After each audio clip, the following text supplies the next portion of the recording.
Good morning मेरे प्यारे मित्रों, कैसे हैं आप सब। चलिए, कल हम लोगों ने वैसे शब्द, वाक्य, संज्ञा, सर्वनाम, क्रिया विशेषण सब पढ़ लिया था। लेकिन कल थोड़ा जल्दी थी तो मैंने आपसे बोला था ना कि आज हम आपको फिर से एक बार जल्दी जल्दी रिवाइज करा देंगे क्योंकि ये इजी भी है। चलिए मेन तो एक बार देख लेते हैं हम लोग हेडिंग। ठीक है, तो हमने कल आपको बताया था शब्द कितने प्रकार के होते हैं और शब्द के मुख्यतः कितने भाग होते हैं। तो शब्द के मुख्यतः कितने भाग होते हैं। शब्द के 3 भाग होते हैं। कौन कौन से? एक रूढ़, एक यौगिक और एक योग रूढ़।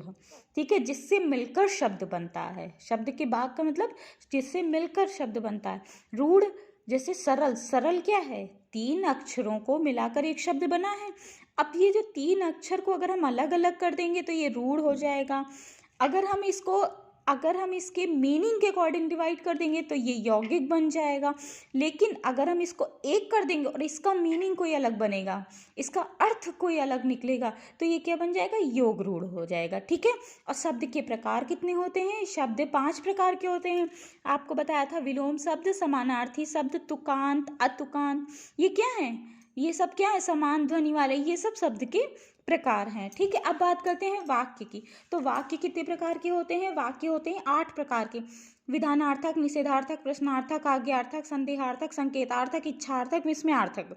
ठीक है, तो ये क्या हो गए आपके? ये वाक्य हो गए। वाक्य कितने प्रकार के हो गए? 8 प्रकार के हो गए। समझ आ गई हमारी बात आपको? अब बात करते हैं संज्ञा की। अब बात किसकी करते हैं हम? संज्ञा की करते हैं। ठीक है, तो संज्ञा कितने प्रकार की होती है? 5 प्रकार की होती है। पहली कौन सी होती है? जातिवाचक संज्ञा, व्यक्तिवाचक संज्ञा, भाववाचक संज्ञा, समूहवाचक संज्ञा, पदार्थवाचक संज्ञा। ठीक है, तो संज्ञा कितने प्रकार की होती है? 5 प्रकार की होती है। ठीक है, आप इसको इसकी लेबलिंग के अकॉर्डिंग, मतलब इसके शब्द के अकॉर्डिंग, इसकी भाषा के अकॉर्डिंग, इसके कथन के अनुसार आप इसको समझ सकते हैं कि जाति में क्या है। जहाँ पे जाति का बोध कराया जाता है, जिस पर्टिकुलर में नाउन का, व्यक्ति का बोध कराया जाता है, तो वहाँ पे क्या होता है? व्यक्तिवाचक संज्ञा होती है। जहाँ पर कोई भाव प्रकट होता है कि वो बूढ़े हैं तो उनका बुढ़ापा आ गया, वो गरीब हैं तो उनकी गरीबी, उनके ऊपर गरीबी छा गई, तो वो क्या? भाववाचक संज्ञा हो गई। समूह, जहाँ पर एक कोई ग्रुप होता है, ठीक है, जहाँ पर एकत्र होते हैं, चीजें एकत्रित होती हैं, उसे हम क्या कहते हैं? समूहवाचक संज्ञा कहते हैं। और पदार्थवाचक क्या है? जहाँ पे हमें पदार्थ का बोध होता है। ठीक है, जो ये एक पदार्थ है। ठीक है, जैसे कि लोहा क्या एक पदार्थ है। सोना क्या एक पदार्थ है। ठीक है, चाय क्या है? एक पदार्थ है। ठीक है, जिसका हम सेवन करते हैं, जिसको हम यूज़ करते हैं मल्टीपल टाइप्स ऑफ में। ठीक है, सो उसे हम क्या कहते हैं? पदार्थवाचक संज्ञा कहते हैं। चलिए अब बात करते हैं हम सर्वनाम की। सर्वनाम कितने प्रकार के होते हैं? 6 प्रकार के होते हैं। पुरुषवाचक, संबंधवाचक, निश्चयवाचक, प्रश्नवाचक और अनिश्चयवाचक, निजवाचक। ठीक है, पुरुषवाचक में आपके अन्य आते हैं, जैसे वे, उसके, उनको, मध्य, उत्तम। ठीक है, संबंध में क्या होता है? जो उसे, जैसा, वैसा। निजवाचक ये वे, यह, वह। प्रश्नवाचक में क्या, कौन, कब, कैसे। अब आपसे हो सकता है कि प्रश्न में ये पूछ ले, क्या, कौन, कब, कैसे क्या है? प्रश्नवाचक है कि निश्चयवाचक है, संबंधवाचक है, पुरुषवाचक? आपको हो सकता है बताना हो तो आप क्या बताएंगे? प्रश्नवाचक है। हो सकता है आपसे ये पूछ ले कि अनिश्चयवाचक में कौन कौन सा आएगा? वो, जो, या यह, या क्या, या कुछ। तो अनिश्चयवाचक में क्या होगा? कुछ में आपको टिक लगाना है। ठीक है, तो क्वेश्चन क्रॉस भी कर सकता है, इधर का उधर, उधर का इधर, अपोजिट भी आपसे पुट अप कर सकते हैं। अब बात करते हैं निजवाचक की। निजवाचक में जैसे अपना, अपने, मेरा, खुद, ये सब क्या है? निजवाचक। अब पुरुष का संबंध, ये एक ट्रिक है। ट्रिक मैं आपको बता रही हूँ, बहुत इजी ट्रिक है, आप इस लाइन को केवल पढ़ेंगे। पुरुष का संबंध निश्चय ही प्रश्न है। पुरुष का जो संबंध है वो निश्चय ही क्या है? एक प्रश्न है, एक क्वेश्चन है। जो अनिश्चय, उसका निजी मामला है। जो उसका एक निजी मामला है, अनिश्चय ही, मतलब अनिश्चय ही उसका निजी मामला है। ठीक है, अब आप इसमें देख रहे हैं अंडरलाइन और सर्वनाम सारे एक हो गए। अब आप इस तरह से याद कर सकते हैं, 6 के 6 हो। क्रिया क्या होती है, क्रिया कितने प्रकार की होती है, क्रिया मीन्स करना होता है, क्रिया 4 प्रकार की होती है, संयुक्तार्थक क्रिया, प्रेरणार्थक क्रिया, नाम धातु क्रिया, पूर्वकालिक क्रिया। ठीक है, तो क्रिया हमारी 4 प्रकार की होती हैं। उसी तरह से विशेषण, विशेषण हमारे 5 प्रकार के होते हैं, गुणवाचक, संख्यावाचक, संकेतवाचक, व्यक्तिवाचक, परिणामवाचक। क्रिया विशेषण जैसे कब, कहाँ, क्यों, कैसे, कितना, कितनी, ये सब क्या क्रिया विशेषण है। विकर्मक, क्रिया में करिया, हुए, मैंने स्कूल जाकर पढ़ाई करी। ठीक है, तो कर किया ना, जाकर किया ना, इसमें कर आ गया ना, ये कर, ये जो कर है यही वाला कर है, ये वाला कर। समझ आ गई ना बात। तो उस तरह से प्रेरणादायक क्रिया में सामान्य से भिन्न, अंत में बड़ी मात्रा, उसने मुझे दौड़ाया, और चीज़ों से भिन्न होता है, सामान्य चीज़ों से भिन्न होता है, लेकिन इसमें बड़ी मात्रा का उपयोग किया जाता है। जैसे दौड़ाया, खिलाया, पढ़ाया, ठीक है, सताया, तो ये या आ, ठीक है, बड़ी मात्रा आ गई। ठीक है, वचन लिंग काल, एक वचन, बहुवचन, दो होते हैं। एक वचन से बहुवचन बनाने के लिए जैसे जन का आगे लगा दिया यु, जन, उसका अर्थ भी बन गया और बहुवचन भी हो गया। ठीक है, अब बात करते हैं लिंग की। तो लिंग हमारे होते हैं 4 प्रकार के, मुख्यतः 4 प्रकार के होते हैं, स्त्रीलिंग, पुल्लिंग, नपुंसकलिंग, उभयलिंग। ठीक है, काल हमारे 2 प्रकार के होते हैं, एक वर्तमान काल, एक भूतकाल, एक भविष्य काल। सॉरी, 3 प्रकार के होते हैं, मुंह से गलत निकल गया हमारे, ध्यान दीजिएगा हमारी बात पर। काल हमारे मुख्यतः 3 प्रकार के होते हैं, वर्तमान, भूत, भविष्य। ठीक है, वर्तमान मीन्स जो हो रहा है, जो आपके प्रेजेंट टाइम में है। भूत में जो पास्ट में हो चुका है, तथा। ठीक है, जब हम था और थी, थे, इनका यूज़ करते हैं ना, तो ये क्या होता है, भूत होता है, पहले आसन्न काल में हो चुका होता है।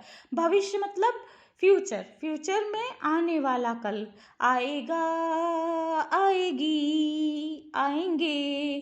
ठीक है, ये क्या हो गया, ये भविष्य काल हो गया। चलिए अब बात करते हैं हम प्रत्यय और उपसर्ग की। किसकी बात करते हैं हम, प्रत्यय और उपसर्ग की। आई थिंक आपको सभी को दिख रहा होगा, क्लियर, ओके। प्रत्यय और उपसर्ग की बात करते हैं। तो प्रत्यय और उपसर्ग की जहाँ बात करते हैं, तो वहाँ पर जैसे हमने एक शब्द ले लिया स्वतंत्रता। क्या शब्द ले लिया, बड़ा कठिन तो नहीं ले लिया स्वतंत्रता, क्या शब्द ले लिया, स्वतंत्रता। तो स्वतंत्रता में स्व क्या है, स्व हो गया एक उपसर्ग, स्व क्या हो गया, उपसर्ग हो गया। तंत्र क्या हो गया, मूल शब्द हो गया। ठीक है, और ता क्या हो गया, प्रत्यय हो गया। ता क्या हो गया, प्रत्यय हो गया। आदि प्रत्यय मतलब शब्द से पहले, ता शब्द के अंत में, ये क्या है, प्रत्यय शब्द के अंत में लगता है। प्रत्यय क्या होता है, सॉरी, आदि प्रत्यय शब्द के पहले लगता है, लेकिन जो नॉर्मल प्रत्यय है वो शब्द के अंत में। वैसे उपसर्ग, उपसर्ग हमेशा पहले होगा और प्रत्यय हमेशा बाद में होगा। बीच का जो शब्द होता है वो मूल शब्द कहलाता है। ठीक है, कृदंत, वद्वित, कृदंत मीन्स क्या, बनावट, चलनसार। वद्वित समझना, जांचना, ये सब क्या है वद्वित में। अब चलिए हम, अब आप कहते होंगे कुछ और एग्जाम्पल दे ही देती तो समझ में आ जाता। चलिए हम तो आपको एग्जाम्पल देंगे ही, समझाने ही तो बैठे हैं आपको, क्यों ना हम और एग्जाम्पल से आपको समझाते हैं। ठीक है, एग्जाम्पल भी देंगे और साथ में हम आपको एक बताएंगे भी कि कौन कौन से उपसर्ग हैं, कौन कौन से प्रत्यय हैं। ठीक है, तो ये हमारे जो इतना डिवाइडेशन पार्ट है, ये हमारा क्या है, ये उपसर्ग है, और ये क्या है, प्रत्यय है।